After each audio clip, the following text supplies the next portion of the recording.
Saya soal kemarin workshop dengan para pelatih internal nih, apa yang akan digambarkan nanti? Ya, jadi salah satu amanahnya klub adalah kita kepengen punya satu metodologi, ya, yaitu satu kurikulum pembinaan untuk usia muda, di mana harapannya nanti ke depannya seluruh ekosistem Persebaya, ya, dari mulai klub internal, kemudian tim Suratin, kemudian tim Elite Pro Academy, Persebaya Future Lab, semuanya itu kita bekerja di dalam satu lini yang sama, kita bekerja dengan satu ide yang sama, kita punya satu falsafah bermain yang sama, dan kita juga punya satu falsafah berlatih yang sama gitu. Dan ini sudah kita rumuskan 1 tahun terakhir. Kemudian saat ini adalah tahap akhir, di mana draftnya itu kemarin kita presentasikan ke seluruh teman-teman pelatih, sehingga teman-teman pelatih yang merupakan ujung tombak di lapangannya langsung itu juga bisa memberikan masukan dan mengkritisi itu. Kemudian kita juga jalan dengan program Persebaya Future Heroes, di mana kita kunjungan ke klub internal. Sudah ada 2 klub yang kita kunjungi untuk awalan, di mana kita mencoba mensimulasikan draft dari Wani Football tersebut. Harapannya nanti juga dari simulasi ini akan ada satu perbaikan-perbaikan lagi. Dan setelah kita finalisasi nanti, setelah kunjungan 20 klub, kita duduk lagi, kita finalisasi. Untuk musim 25-26 kita sudah punya dokumen, katakanlah Wani Football 1.0, yang kita akan gunakan 1 tahun ke depan. Dan nanti seterusnya setiap tahun kita akan benahi, jadi mungkin nanti setelah jalan 1 tahun evaluasi lagi, nanti akan ada versi 2.0, 3.0 dan seterusnya. Jadi seperti itu yang kita lakukan. Ya, semuanya ini tujuannya cuma satu, kita mau mencetak sebanyak mungkin pemain ke tim utamanya Persebaya. Karena hakikat pembinaan usia muda itu kita bukan mau bikin tim juara, kita bukan mau cari-cari trofi, tapi kita mau mencetak pemain. Karena pada akhirnya tim usia muda itu akan bubar pada ujungnya, karena yang naik ke atas itu bukan timnya, tapi yang naik ke atas adalah pemainnya. Dari kurikulum itu apakah nanti ada persamaan dengan timnas Coach Ganesha?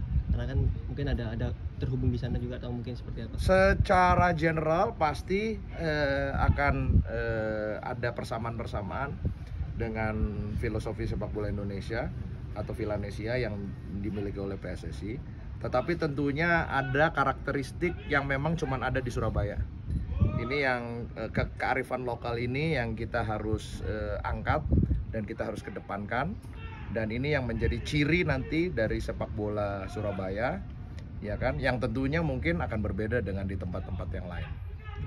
Coach, ini kan jangka panjang gitu ya, kan pelatih juga atau staff itu kan datang dan pergi. Apa guideline yang menjaga ini akan selalu ada gitu ke depannya nanti? Gini, sepak bola itu selalu ada dua layer. Layer yang pertama itu adalah layer yang sifatnya filosofis, ya kan, itu sifatnya objektif dan universal gitu. Karena pada akhirnya layer filosofis ini berangkatnya dari FIFA Law of the Game. Jadi sepak bola pada akhirnya, mau sepak bola usia 8 tahun, mau sepak bola Liga 1, mau sepak bola di Indonesia, mau sepak bola di Belanda, mau sepak bola di Korea, itu sama. Karena kita main dengan peraturan yang sama. Kita harus mencetak gol lebih banyak daripada lawan. Dan dari filosofi ini tentunya akan ada persamaan-persamaan lagi gitu kan. Misalnya kita main bola harus progresi ke depan untuk kita mencetak gol. Untuk kita progresi kita harus sirkulasi, ya kan. Kemudian kita mau mencegah lawan untuk bisa progresi. Kita mau memaksa lawan hanya sirkulasi. Ini hal-hal yang sifatnya prinsip gitu. Ini yang sifatnya objektif dan universal. Mau kita sepak bola gaya Belanda, mau sepak bola gaya Korea, mau sepak bola gaya itu akan selalu sama gitu. Nah, ini yang kita juga mau tanamkan kepada pemain, prinsip-prinsip yang fundamental yang sifatnya objektif dan universal. Nah, di bawahnya layer yang filosofis ini ada yang layer praktis. Nah, layer praktis inilah yang memang tadi ada kekasan-kekasan tersendiri, di mana ini berangkat dari kultur orang-orang Surabaya. Berangkat dari kondisi sosiologis kota Surabaya, di mana Surabaya ini kota pelabuhan, banyak pertemuan, kita multicultural, kultur orang sini sangat egaliter, ya kan, sangat terbuka. Nah, ini kekasan-kekasan ini yang membuat kita memainkan filosofis sepak bola yang objektif dan universal tadi dengan cara yang lebih spesifik. Gitu. Jadi seperti itu. Jadi apa kalau ditanya apa yang bisa menjaga? Yang bisa menjaga adalah di tataran filosofisnya ini ya FIFA Law of the Game. Gitu. Di bawah kita terus pertajam dengan sesuai dengan kondisi-kondisi dari kekasan kota Surabaya. Yang ini tentu saja bisa berubah karena kultur anak-anak Surabaya sekarang dan kultur anak-anak Surabaya 20 tahun lagi bisa saja berubah.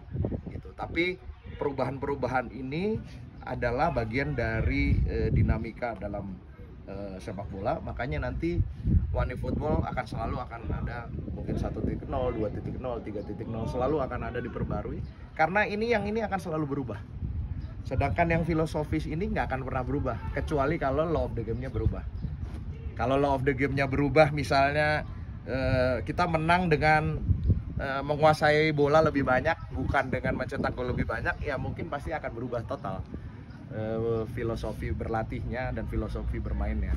Tapi selama sepak bola itu masih mencetak gol lebih banyak dari lawan, ada hal-hal yang sifatnya prinsip fundamental, ini nggak akan berubah. Ini selalu dia universal dimanapun, kapanpun, dan usia berapapun. Tinggal kita menajamkan untuk level praktisnya di layer praktis ini, untuk selalu kita berkaca kepada kultur setempat, fenomena-fenomena yang ada di setempat, dan tentunya tuntutan dari sepak bola modern di masa mendatang. Terakhir, kan punya hubungan lama dengan Coach Eduardo ya, sejak dulu membedah taktik dan lain-lain gitu. Bukan hubungan lama sih, lama tak berhubungan. Itu apakah sedikit banyak akan mempengaruhi OneFootball ini sendiri? Kalau boleh jujur, OneFootball itu draftnya sendiri udah ready sebelum beliau datang ya, begitu. Jadi yang tadi saya bilang bukan apa namanya berhubungan lama, tapi lama tak berhubungan justru.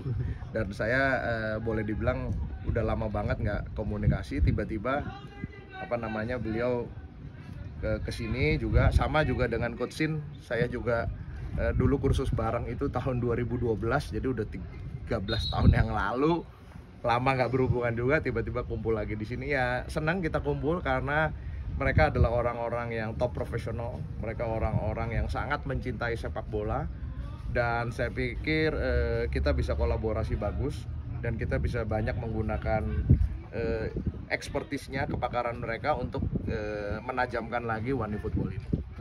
Konsep penerapan OneFootball itu bagaimana? Konsep penerapannya nomor satu tadi yang saya jelaskan, kita sekarang tahap simulasi di klub-klub internal, kita dalam tanda kutip uji coba. Setelah nanti uji coba kita finalisasi menjadi satu dokumen. Setelah itu dokumen ini kita sebarkan, dan ini yang harus diimplementasikan oleh teman-teman semua di klub internal. Rencana penerapannya?